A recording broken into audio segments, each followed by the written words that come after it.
Well, welcome. My name is Devin Thompson, Senior Associate Director for Admissions Events. And on behalf of all of our panelists joining tonight and the Office of Admissions, I'd like to extend a big congratulations to all of you on your acceptance to the College of Charleston. And thank you again for joining us.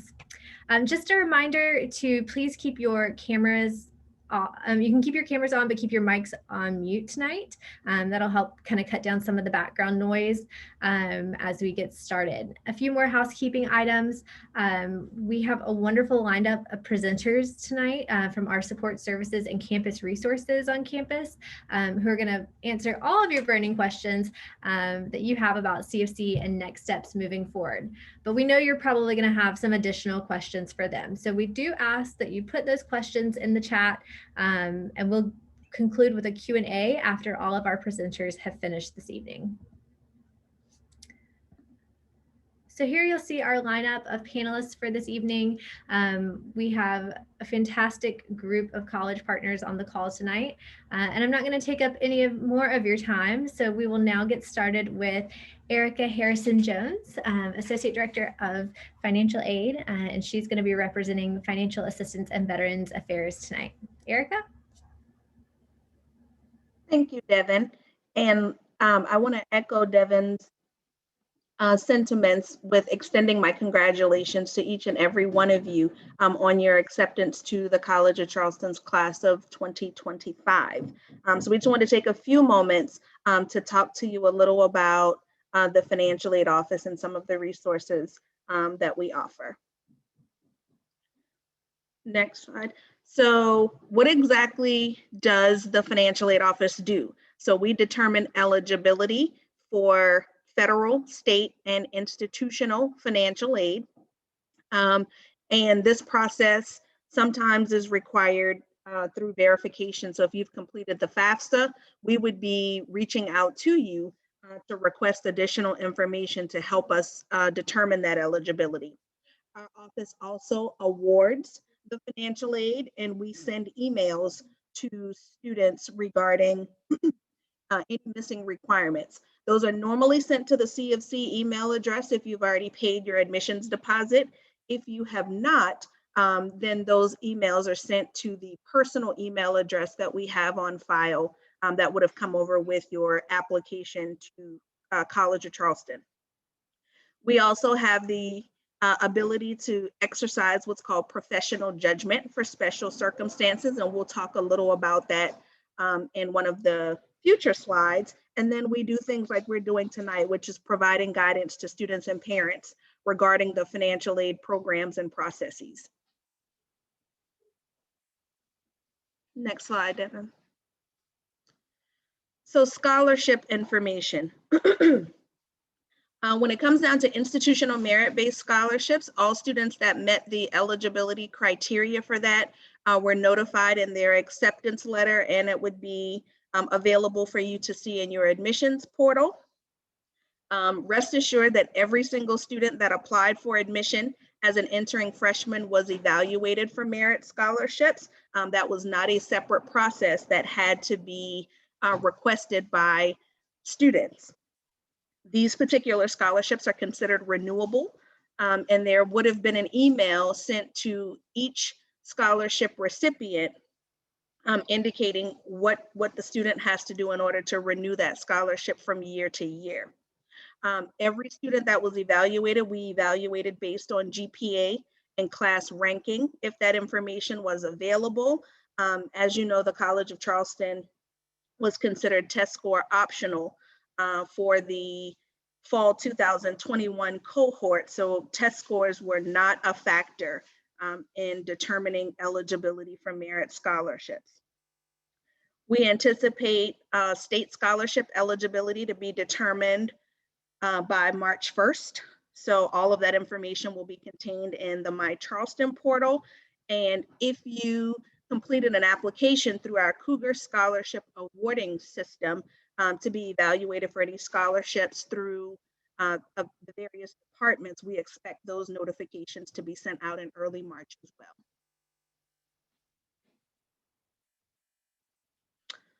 So FAFSA, so it stands for Free Application for Federal Student Aid. That application became available October 1st of 2020, and it does require the 2019 federal tax data. So if you have not already completed that particular application, we encourage all students to do that, especially this year, because we will be going through the process of awarding need-based scholarships. So you cannot be considered for those type of awards if we do not have that 2021, 2022 FAFSA on file. So there's still time to get that completed. Our priority deadline is actually next Monday, which is March 1st. So if you have not completed that application, we encourage you to do that. And our federal school code, which is what you will need to enter on that application to ensure that we receive the data, is the 003428.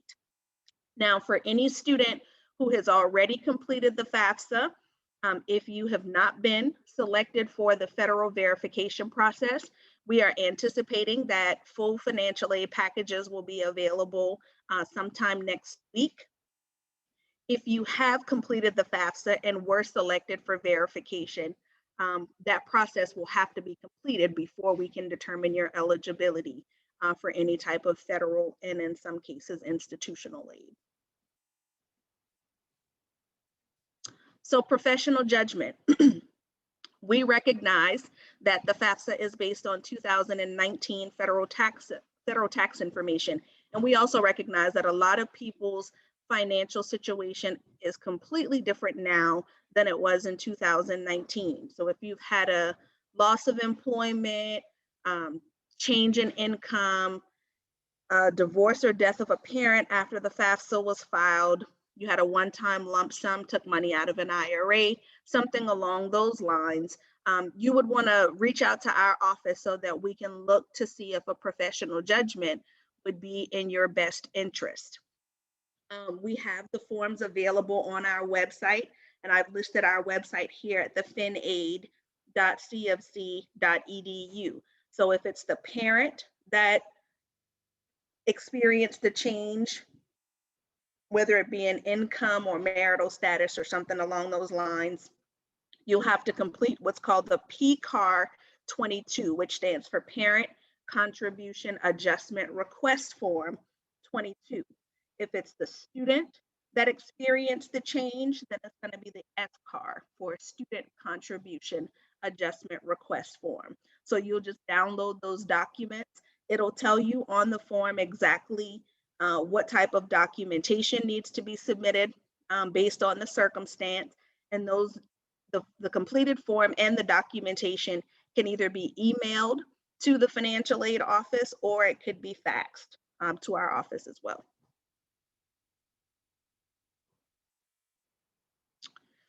So cost of attendance versus billable cost.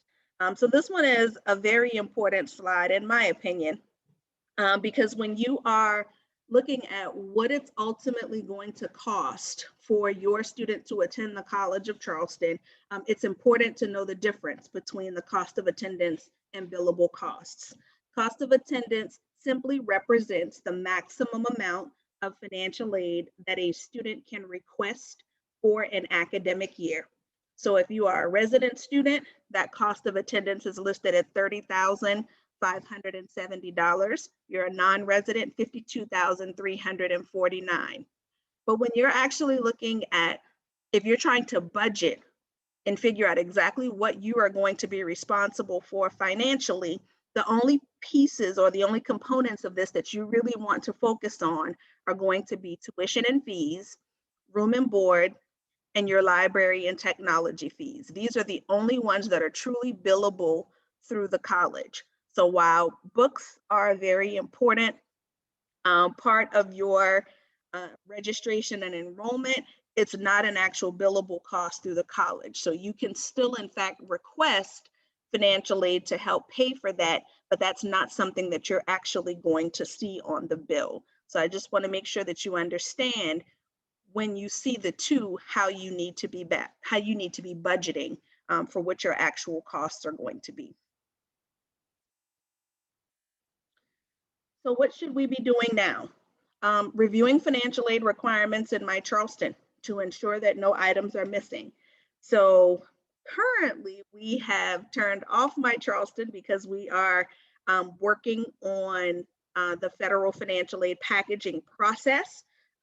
But if you have received emails from us telling you that your financial aid application is incomplete, please don't hesitate to either email or call our office, and we can kind of guide you on where the missing documents are so that you can get those turned into our office. Monitoring your email for notifications from the financial aid office. This is the only way we communicate with students. So we don't call families unless we're returning a phone call. All of our communications are done directly with the student based on the email addresses that we have on file. Again, submitting your FAFSA if you have not already completed that, so we can ensure that you're actually being evaluated for all of the forms of aid that are available. Completing federal verification if you were selected. So again, you would have gotten a few emails from us letting you know that you that your application was incomplete. So you would want to reach out to us to see what those missing requirements are. Reaching out to financial aid if you have unusual circumstances. So like we were talking about with professional judgment, change in income, anything like that, make sure you're reaching out to us. Applying for outside scholarship resources. And then once we have made the full financial aid packages, which again, we expect that to be sometime next week, reviewing the terms and conditions of your awards and then accepting them if you're planning to attend CFC. And then this one is just our contact information. So our website, if you have general financial aid inquiries, we ask that you send those to financialaid@cfc.edu. If you have specific scholarship related inquiries, we ask that you send those to meritscholarships@cfc.edu. We also have listed here our phone number, fax number, and our office hours. Thank you, Erica. That was a lot of great information, and I know so many of our students and families on the call tonight are always looking for more information about financial aid and their packages. So y'all please take note of the contact information listed here. All right, our next presenter is the director of the Career Center at the College of Charleston, Mr. Jim Allison. And Jim, I will now hand it over to you. Hi, yes, I'd like to echo both Devin and Erica earlier and welcome all of you to the College of Charleston family. I've been here since the summer of 2016, and I love working at the College of Charleston. Next slide, please. I'd like to show you our team. One reason why I like this slide is because we are happy and friendly people. This is a student-facing office, and we're a group that really appreciates our time dedicated to students, especially during the pandemic. We've done a tremendous job in developing what we call a virtual career center to meet all of our students' needs, whether they're physically right here on campus or remote. Next slide, please. Career success plan. Many schools will have a 4-year career planning process or a success plan for their students. In our terminology here at the college, we really start with determining values, interests, and skills for first-year students.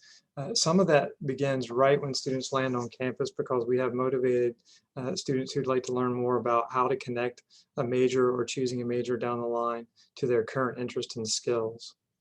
With respect to exploring jobs and career paths, that's very important.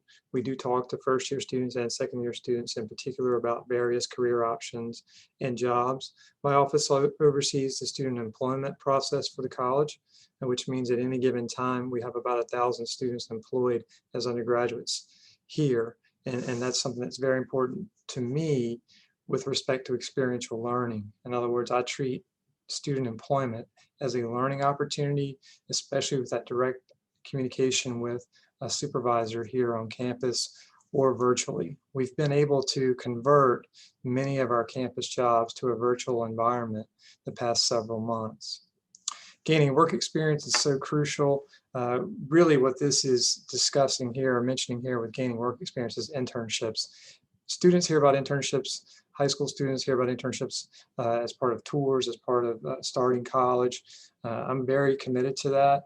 Right now, the college runs ahead of national averages with respect to internships, and what that means is by graduation, more of our students complete internships than our peers, and that's something that's very, very important, especially now, because one way to get a good job and start your career is by converting an internship into a job offer at some point, typically around junior or senior year.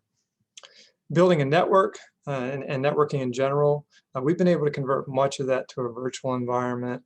Traditionally, that's very important for students. So oftentimes folks will say, well, what is networking? What is a network? What does that mean? And we talk one-on-one and talk virtually, typically through Zoom, with students about how to build that, how to develop that, and what that entails and how important that is. And the last bullet point here is conducting a job search or plan for graduate school. That really, most of the outcomes we see from our graduates are going to be full employment or to have a full-time job, and/or graduate school. And the college does run ahead of national averages with respect to graduate school as well. We're very proud of that. It's something that is sort of a recently emerging theme for us as we dive deeper into various academic departments and their outcomes. And we're very, very excited about that for our graduates. Next slide, please. This is an experiential learning opportunity page. It really is a snapshot or a truncated version of all the options. There are more options than what are listed on this page. So if nothing here resonates, one thing I would like for all of you to take home as a message from me from the Career Center is that getting experience to build out your resume, gaining experience is a very, very important part of college. That seems like common sense, but every year there are a handful of students at every institution where I've ever worked, and this is my 5th institution. There always are just a handful, a small portion of students who are seniors who have not done an internship or not done research or not done study abroad or not volunteered, or they really have just focused on classroom experiences. And that's so crucial because they have a strong academic background. However, they may not be able to go directly to graduate school for whatever reason. So by building in at least one of these per year, by the time senior year rolls around, the resume is fairly well developed. We just have to polish it and hone that document and take that document online as needed to apply for jobs after college. But as you can see, my office oversees much of this. There are several areas here, such as study abroad, which does not fall under the Career Center, but I wanted to make sure and list everything that I thought was very, very relevant to experiential learning right now at the college, and areas where we certainly can help any undergraduate student build out their experience here at the college. The last bullet point is also important: Launchpad, a collaboration with the Office of Institutional Diversity and Multicultural Student Programming here at the college. And if you are a part of that program, you will hear from us in months to come. That's not something you will learn about right now, but we're very excited about the potential there, because what Launchpad does is it allows my office to work closely with our Office of Institutional Diversity and Multicultural Student Programming to help first-year students who may be coming to college as first-generation college students, underrepresented minority, and other areas where we really feel like we are going to spend more time and put more energy into assisting those particular students as they enter college that first year. Next slide, please. Data. For our office, it's very much important to produce data, real outcomes. They're important for families and students and others to view. And in our area, the areas of data that are most important are going to be internships, jobs, and graduate school. You heard me mention earlier that with student employment, we have 1,000 students working on campus at any given time. But with internships, it really is a summer-focused opportunity for most of our students. We do have some on-campus internships, no question. But with internships, we are looking right at, as I said earlier, right around 2/3, just over 2/3 of our students have completed an internship by graduation. And that's without a requirement, and that's strictly just an internship. So with an internship, that job experience, especially paid, As the executive director here, I push the employers as much as I can to post paid opportunities through our internship and job portal, which is called Handshake. Handshake right now, we put about 25 new jobs per day into Handshake and about 5 internships per day into Handshake. And those are not opportunities that we just go out to the web and cull and grab things off of Monster or Career Builder or some website out there. We actually have that many employers who are reaching out to us, even during the pandemic, even during these current times, that would like to hire our students for internships or jobs. So that's an important data point. And last, I would say with graduate school, depending upon the department, our averages are right around 21% right now of our graduating class going directly to graduate school, which is tremendous. It has been anywhere between 17 and 21 since I've been working here. And we do have some areas such as chemistry, where about 1/3 of our graduates go directly to graduate or professional school after graduation.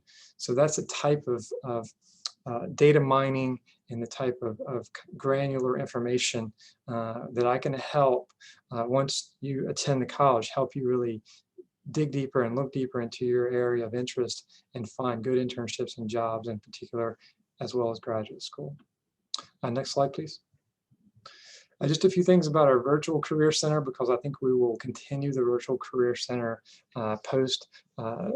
post-pandemic. Hopefully, that's when we get to more in-person events in the future. No question that we will continue doing some of the things we were doing pre-COVID-19, but some of the things that have risen and arisen since the pandemic are important, and our virtual career center is one of them. Essentially, the way to frame this virtual career center is everything we were doing before in person, we're able to do online now with our students. Everything. It really has been a real tremendous opportunity for my office to build out our office virtually. And as you can see here, we help with all of these areas and more. Resume and cover letter development. I mentioned internships and Handshake earlier. Choosing a major or career, my office does assist students with choosing a major that is the best fit for a career after college, as opposed to quote, just a job. I think that's a very important concept. We work closely with academic advising and planning. They are physically located next door to us. So there's actually a pass-through or a door here to academic advising right next to us. Self-assessments, many students will say, I don't know what I want to do with major. I don't know what which direction I'm going with my college degree. So we have several free self-assessments that we offer our students. And that can be done anytime in their time here, preferably as a first-year student. Interviewing skills, sometimes for jobs, and that's become more and more prevalent the past 4 to 5 years, even part-time jobs. Students have got to conduct interviews for those, and we will help students prepare for interviews, oftentimes doing mock interviews and reaching out to some of our alumni and some of our constituents and partners in the Charleston community to either provide some mentoring to undergraduate students and help them with interviewing and help them think through and practice interviews, or my staff will directly work with a student to prepare for an interview. And we do prepare for full-time job interviews and graduate school interviews as needed on a daily basis. I mentioned student employment. That's something that is very common and very active for my office. We have about 2 full-time employees that work all day, every day on student employment. We do workshops, we do events. I mentioned alumni outreach and working with our constituents who are in the community to help us find new opportunities for students. That's something that's very, very important to me. And that does include job fairs, virtual job fairs. We've got a career event, a virtual fair coming up in 2 days. That's one of our major spring recruiting events.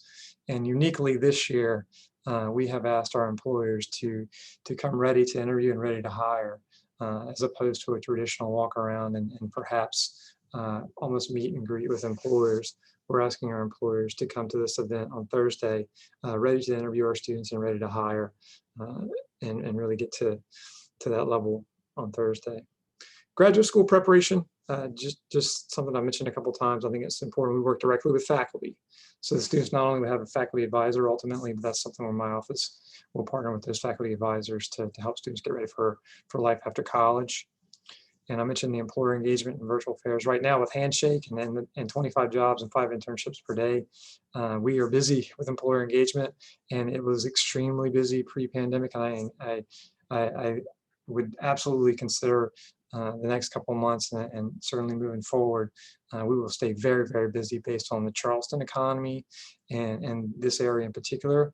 One important note is Handshake does give us that national reach. It does allow us to work with employers across the United States, you name it, California, New York, Maine, Florida, wherever you're from, we can reach out to employers and work directly with employers and get your resume in front of them long term.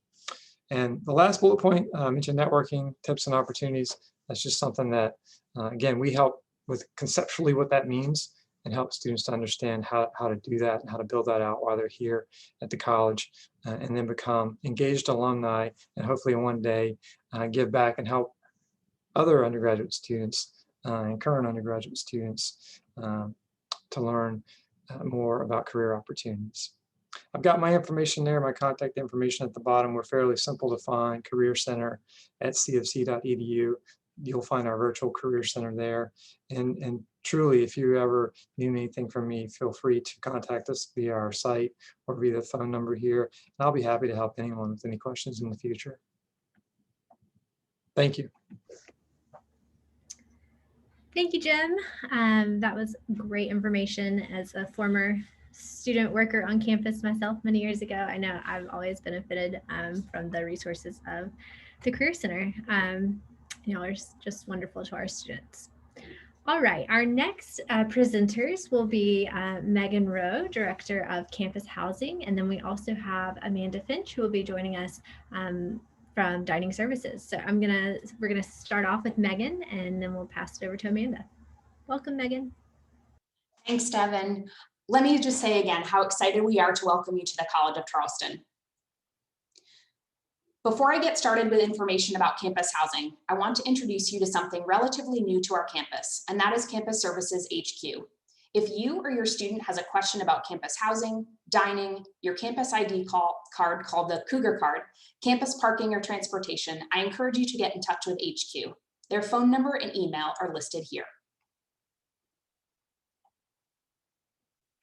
Here is some contact information for campus housing should you have any questions along the way.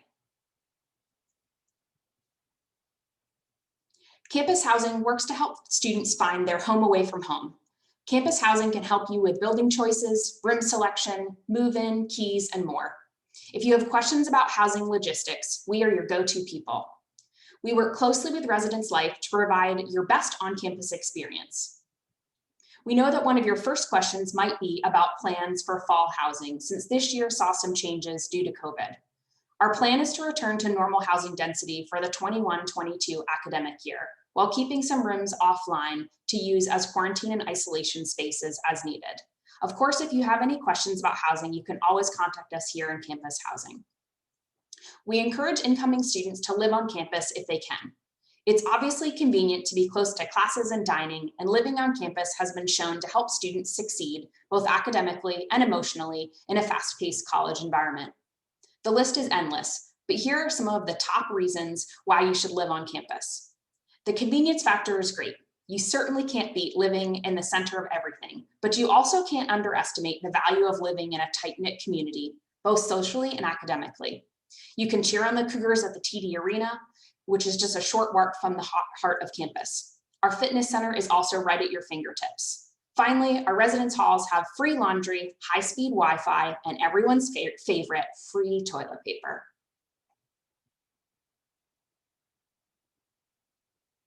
If the previous list of conveniences don't do it for you, we'd still like you to encourage you to live on campus, especially during your first year. Just take it from our EVP of Student Affairs.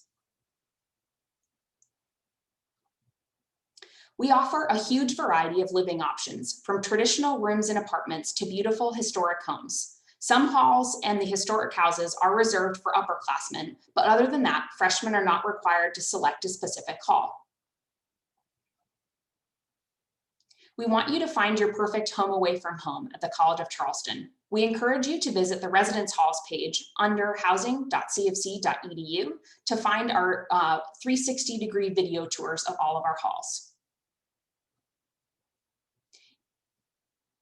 If you're interested in living on campus, we encourage you to apply for on-campus housing as soon as possible. Detailed instructions for this process can be found at housing.cfc.edu in the Apply for Housing section, but I'll walk you through some of the steps now. Once you have paid the $400 College of Charleston enrollment deposit via My Charleston or the Treasurer's Office, you can access the My Housing Dining portal by logging into My Charleston. You'll pay the $50 housing application fee through the My Housing and Dining portal, and then you can begin the housing application. In the housing application, you'll fill out the housing emergency contact information, answer important profile questions, select a meal plan, and sign your housing contract.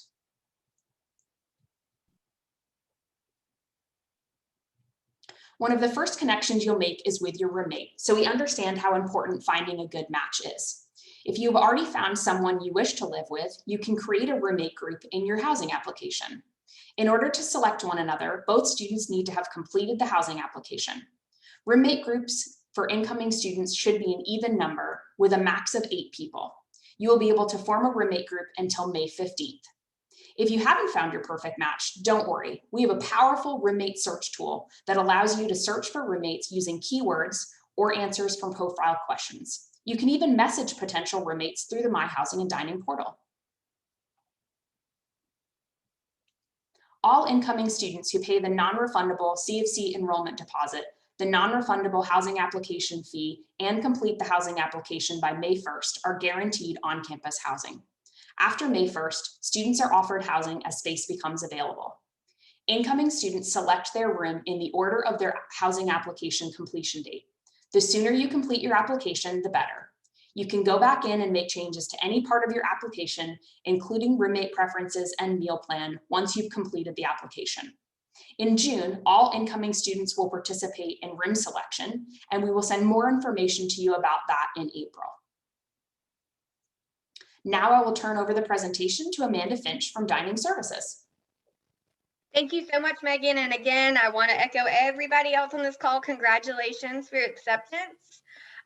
What we're going to go over tonight are a few things about meal plans, dining locations on campus, and just basics about resources when you're dining with us and you're eating with us on campus. So first and foremost, having a meal plan ensures easy access to all of our convenient campus dining locations. It's also the most affordable option in town. We offer a variety of quality options, and we really try to focus on healthy offerings. One thing I do want to highlight is if you have a food allergy or intolerance, we do have 2 all-you-care-to-eat dining halls, and each one of those all-you-care-to-eat dining halls have a station in there that eliminates our top 8 allergens from every meal selection. And so we also round this out with a variety of vegan and vegetarian options as well. So we are able to accommodate most dietary preferences and needs. So as we move to the next slide, we'll take a peek at our campus map. And so you can see all of these numbers highlight every dining location that we have on campus. So they are readily available anywhere you are on campus. So as we said, meal plans make it simple to eat on campus. It unlocks great meals, coffees, snacks, and more. All meal plans will include meal taps, dining dollars, and select meal plans include maroon meals. I know all of that lingo sounds a little bit funky, might sound different to you, but we'll go over that in the next slide. The most important thing is convenience, and your meal plan is loaded to your Cougar card, the official College of Charleston ID card. I mentioned a variety of vegan and vegetarian offerings, and that's something that's really unique to the College of Charleston. And if we can go back to the map real quick, Devin, I wanted to point out number 11, which is Marty's Place. You can see it at the bottom there. Marty's Place is our certified kosher restaurant, and it serves all vegan and vegetarian options. And it's located next to the Jewish Studies Center on Wentworth Street. And that's one of the dining locations that we really pride ourselves on campus, because like I said, that's very unique to the College of Charleston. And then speaking about Marty's Place, it is one of our 3 locations that we offer on mobile ordering. So as we move forward, we were talking about lingo just a little bit ago. So your meal plan comes with different components. And if you think about meal taps, that's going to give you access into our all access, all you care to eat dining halls. Our maroon meals are going to be used for Einstein Brothers bagels, and you'll get select retail menu choices that you can use as a meal. And then dining dollars are exactly how you think of them. They're $1 dining dollar equals $1, and they can be used anywhere on campus. Our meal plans also come with guest meals. So if you have a family member or a friend visiting, or if you just want to join somebody to study and hang out, you can use your guest meals. Okay, so technology, we are very excited to announce touchless transactions at every location. It wouldn't be 2021 without the talk of touchless technology. We offer touchless transactions at every dining location, and we accept a variety of payment types. We also want to remind you to be sure to download the Transact app for the College of Charleston for mobile ordering at our campus Chick-fil-A, our Starbucks, as well as Marty's Place, like I mentioned earlier. With mobile ordering, you can pay with a credit card, Cougar Cash, dining dollars, and even your meal plan at Marty's Place. So there's a lot of advantages when being on a meal plan and eating on campus. And last but not least, I'll leave you with some resources. Be sure to visit our website for a full list of dining locations, hours of operation. We have our menus on there and more. You can follow us on Instagram for updates on dining happenings like theme nights, special pop-up and delight events. And if you want to go ahead and check out our mobile ordering app, like I said, that's available for both iPhone and Android. Finally, we encourage you to consult with our registered dietitian. We do have access to registered dietitian, and we also have a health and wellness page on our website. So again, if you have an allergen need or a specific dietary need, we can most likely accommodate that. And we definitely want you to check out our resources so we can help you have the best possible experience on the college. So if you want to learn more about us, just visit our resources. And as part of Housing and Dining Services, we just want to thank you. And we look forward to seeing you here. Thank you, Amanda and Megan. Both just like wonderful resources on campus for sure. And definitely need to join you in saying that Marty's Place is delicious, but all the places are quite good. All right, we're now going to turn it over to the director of the Center for Disability Services, also known as SNAP Services on campus, and that is Deb Mihal. So Deb, I'm going to hand it over to you now. Hello, and it's Mihal, but that's okay. Everybody mispronounces my last name. So sorry, Deb. That's all right. Congratulations, of course, to all of you. You must be really excited and probably a little anxious about what school's going to look like at the college in the fall. And I wanted to give you a very brief overview of our office and the scope of our services. So next slide. Okay, so our overall name is the Center for Disability Services, but we have been known as SNAP since before the Americans with Disabilities Act was passed. We didn't want to change the name because we have a national reputation for amazing support services for students with disabilities. So SNAP stands for Students Needing Access Parity. We work to ensure equal access to all programs and services at the College of Charleston for students with disabilities. We have approximately 1,000 students connected with our office, which is a higher than average in comparison to other institutions, and that is due to the fact that we have such a great reputation for doing what we do. Next slide.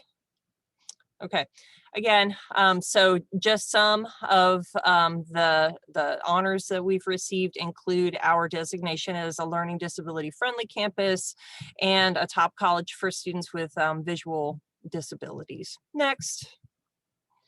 Okay, so often we get the question about, at what point should we reach out to your office to go ahead and get things in place for my student? And basically we, tell folks that once you have paid your acceptance deposit, where you've made the commitment that you're going to be coming to the College of Charleston, earlier is better. So I definitely encourage you to go to our website, which has a wealth of information on there, but it gives you details about how to apply. It's a relatively simple process with an application form that you complete.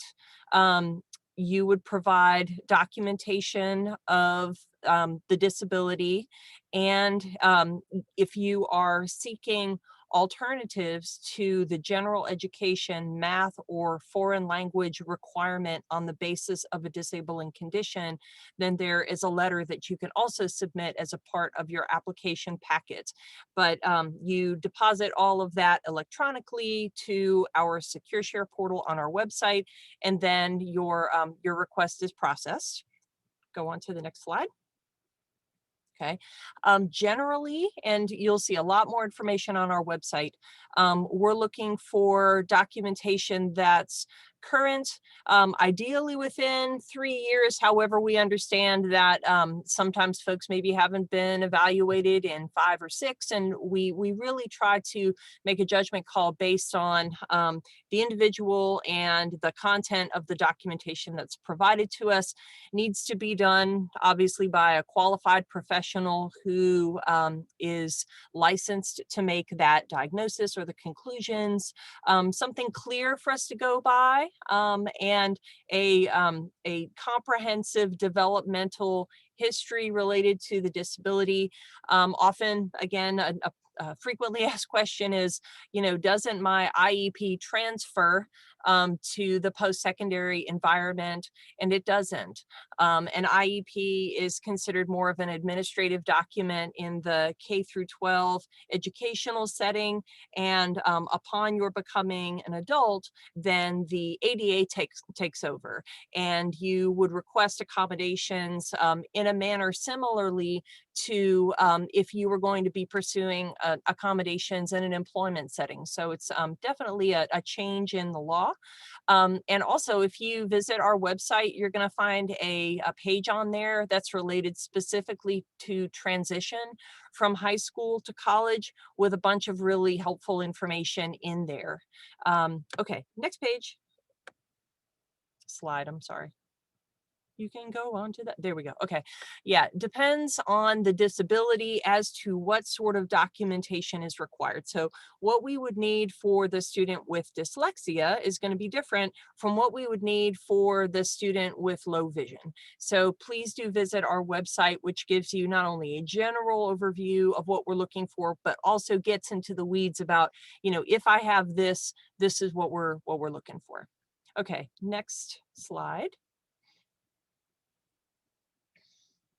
Okay, after a student has applied for services with our office, we review it. We get back to the student to tell them that they are approved for services, and we will invite them to meet with us to discuss their accommodation request, because we really value the interactive process with the student to talk through what their experience has been, what's worked for them in high school and before, and what sort of recommendations we might have for them in the college environment, accommodations wise. So after we have that meeting, we talk through everything, then the student ends up with a letter that looks like this, which we refer to as the professor notification letter, where, as you can see, it's very jargony up at the top about basically putting the professor on notice of what their responsibilities are to make sure that a student receives their approved accommodations. The student keeps this letter, and they will meet with their faculty at the beginning of each semester to provide this letter to the faculty member, so that they're on the same page about the accommodations that the student is approved for. Next slide. Okay, common academic accommodations, but again, like it says at the bottom, really determined on a case-by-case basis. And, the sky really is the limit. And it all depends on what information we have in the documentation, plus what the student has identified are what's worked for them. So just, some of the most common ones that we approve include priority registration. So if you are connected with our office, there's lots of good reasons why you should register for your classes early. We do that by default. Extended testing time in a less distracting room, laptop use, lecture recording, enlarged font information, alternative format texts, which could include for the student who needs to have everything presented auditorily, our approval for the student to receive it in an accessible PDF so that they can then open it with screen reading software and listen to it. And again, we really customize it per individual. Okay, next slide. Okay. Well, I'm going to hang around to the end for the Q&A portion, so feel free to stay on and ask any questions of me that you might have. Thank you, Deb. And like Deb said, if you all have any questions, please go on and submit them for her or any of our other panelists now into the chat, because I'm going to quit sharing my screen and we are going to move into the Q&A portion. So let's get started. I'm going to move right up to the top here. So our first question, I think is going to be I'm going to direct this one to Fred Quick, our admissions counselor who's on the call tonight. And it asks, when can I expect my acceptance letter to come in the mail? Hey, good evening. That's actually a great question. So I know getting the acceptance notification is great, but you want to have that physical copy. But this year there have been a lot of challenges, not only with weather, but also with USPS. So just bear with us, stay a little patient. And the letter has been mailed, or the letters have been mailed. It's just a little patience of waiting for them to actually get out and get to you. Thank you, Fred. Our next question is going to be for Erica. And Erica, you may have covered this, I think you did already, but just a reminder, when can students expect to see if they received any sort of financial aid or scholarship award? So with the scholarship awards, if they're institutional merit-based scholarships, students should already be able to see that information in the admissions portal. But any federal aid, any need-based aid, or any scholarships that would have been awarded based on a specific department, we expect those to be available right around the first week of March. Perfect. And Erica, one more for you while I have you here. This question asks about the South Carolina Life Scholarship funding and if there's anything that the students need to do specifically on their end to make sure that they receive those awards. So with the South Carolina Life Scholarship, we automatically evaluate students that are considered South Carolina residents. The only thing that's a little different this year is if you are meeting the requirements for the South Carolina Life Scholarship based on that 1100 SAT score or that 24 ACT score. If you applied to the college as a test optional student, you would still have to turn in those official test scores in order for us to be able to evaluate your eligibility. So while the college is considered test optional for admissions purposes, the South Carolina Commission on Higher Education still requires that we collect a test score only though if you need that to qualify for the South Carolina Life Scholarship. Perfect. Thank you. All right, Megan, I think these next couple questions are going to be directed towards you. The first asks, is Sterling an on-campus housing option? Sure. Sterling Campus Center is not an on-campus housing location. It is very close to campus, but it is not one of the on-campus options. Thank you, ma'am. And our next question for you, Megan, is what percentage of sophomores live on campus? Sure. So yearly, it's probably about 25 to 40% on average. It just depends on the class. Thank you. All right, Amanda, this question is for you. Is the food in the dining halls freshly prepared? So the quick answer to that is yes. So our food is freshly prepared. One of the things that I do want to point out is that each station within our dining halls is equipped with its own smallwares and kitchen utensils and cooking equipment. So everything is prepared typically at that station in front of you. So you'll see often a lot of cooking happening outside in the dining halls. We don't do a lot of back of house cooking because we want to ensure you that everything is freshly prepared. The other thing I want to point out is if you go to charleston.campusdish.com, we have complete ingredient transparency in our menus. So if you go there and you go to location and menus and you go to the fresh food company, or if you go to City Bistro, under those links, you can click on each menu item and you can see full ingredient and nutrition transparency. So everything is freshly prepared and it's great. I eat better on campus than I do at home, just gonna be honest. And all this talk of food is making me very hungry. Megan, this question is back to you. May incoming freshmen opt to live with sophomores on campus and on campus housing? Sure. If there's a specific student that a incoming first year student is interested in living with, then they can contact our office. To do that though, kind of in between a first year student and a sophomore, we'd have to work that out separately. So just definitely reach out to our office. Perfect. And this one is, I think, maybe more for you, Megan. It could be for Amanda as well, but are there kitchens in the residence halls? Sure. There are common kitchens in many of the residence halls that are shared by either a floor or a section of the building. We do also have some apartment style that have a full kitchen within side of them. If you visit the housing website and look at the residence halls page, it will go through a list of all of the buildings and what's in each one. I also do encourage students, if you're thinking about living in a place that has a full kitchen, to remember that we have Market 159, which is kind of an on-campus market where students can get those items that they may need to be able to make things within their own rooms. Thank you. I definitely applaud you students who can cook already and want a kitchen in your dorm. I think I could make Easy Mac and like cut and slice cookies when I was in college. Okay, our next question, Erica, I think is going to come back to you. This one asks, is the cost of attendance estimated total per year or per semester? So on that particular slide that we showed, that is a per year cost of attendance. So you would split that in half if you wanted to see what it was for the semester. Thank you.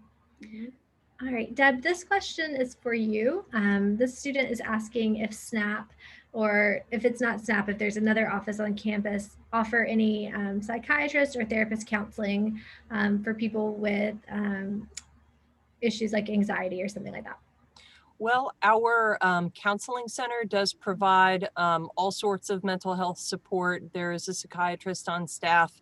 However, what I usually recommend to folks, if they have had a history of kind of some, anxiety with a capital A, lots of long-term support and therapy and psychiatrist support, that you may want to instead consider finding a community-based mental health support team, primarily because the counseling center is more designed for short-term solution-focused brief therapy and not more long-term type of support.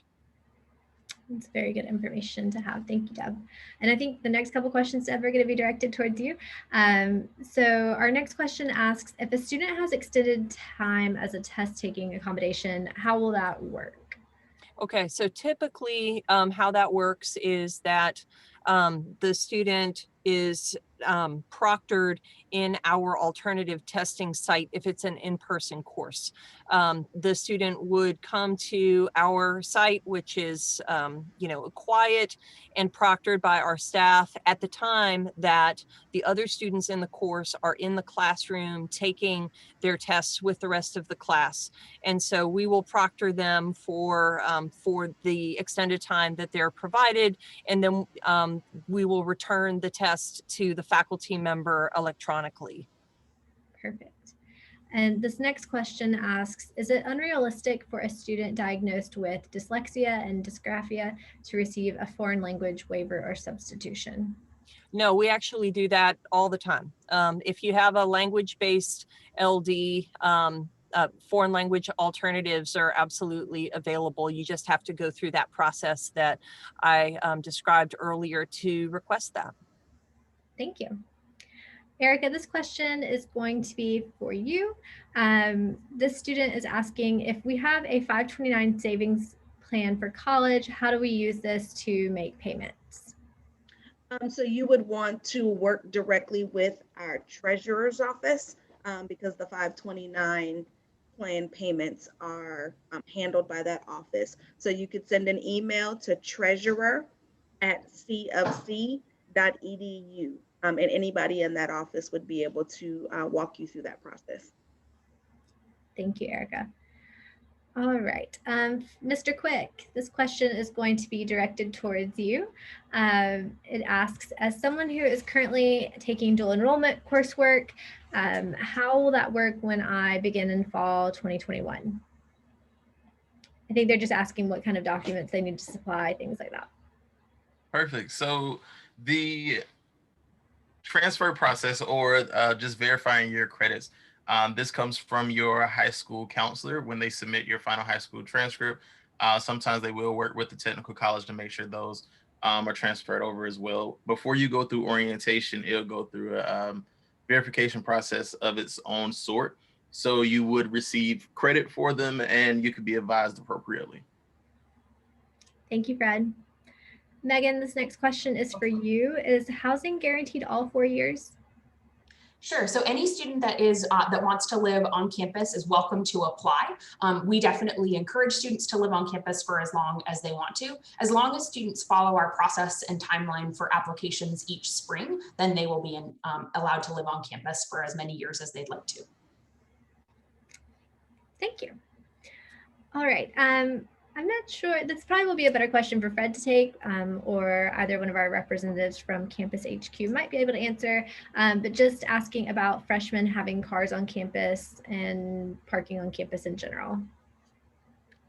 Fred, do you want to take that? You're laughing. Short answer, no, you can't park on campus. Longer answer, you don't need your car at all. We're very walking, biking, rollerblading, when it rains it pours, canoeing community here in Charleston. So everything in the downtown area is easily accessible. The only reason a lot of students say they want or feel they need their cars are to get back home or to make it to the beach. And you never go to the beach alone, so you can find an upperclassman with a car and get them to take you. So it works out. There you go.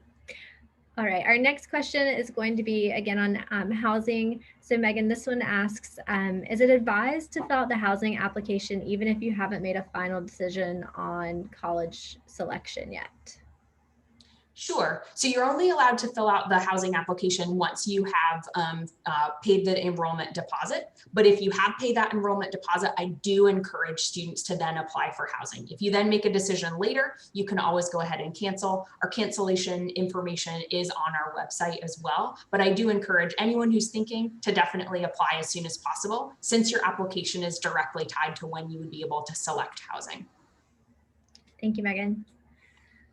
Deb, these next couple questions are going to be for you. What is the deadline for the disability application you mentioned earlier? There's definitely no deadline. We accept applications from students on a rolling basis throughout the academic year and over the summer and all kinds of times.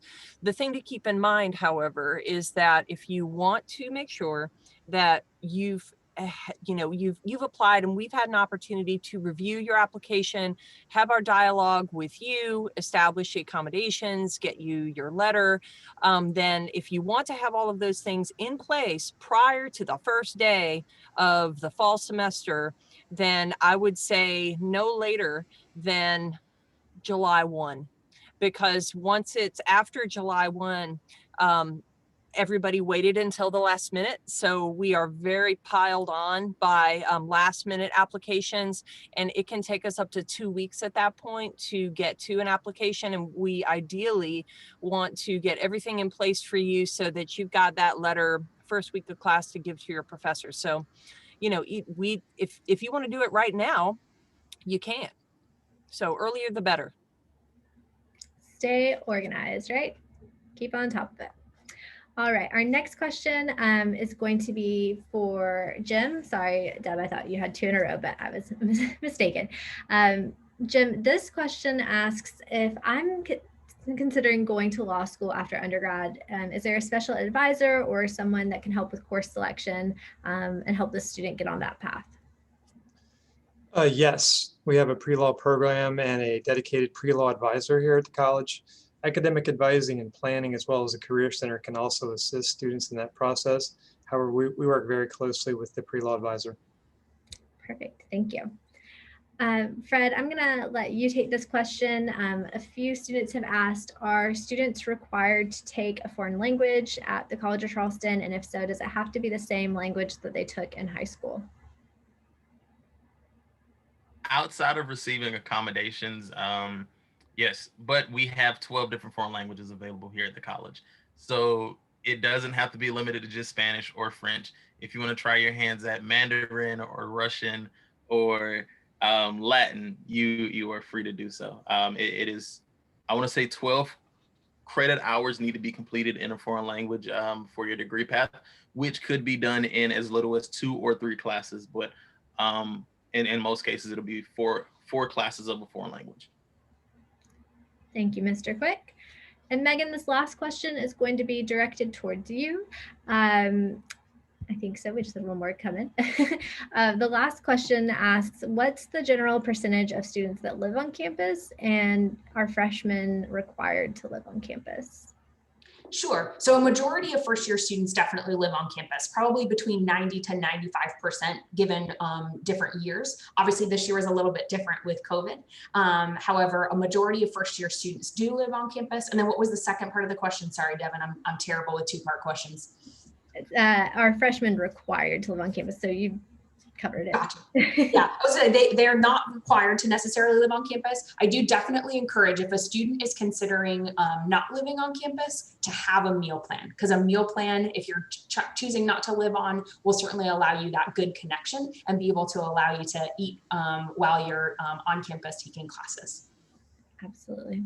Thank you, Megan. And thank you to all of our panelists this evening. You've provided a lot of great information, and hopefully we answered everyone's questions tonight. If you had a very specific question that was not answered, please make sure to jot down the contact information. This presentation has been recorded and it will be sent out to you all tomorrow. It will also be available on our admissions events page by tomorrow afternoon. So if you want to go back and review frequently asked questions that we covered tonight, or jot down a website or contact information for one of our presenters, you'll be able to do that as well.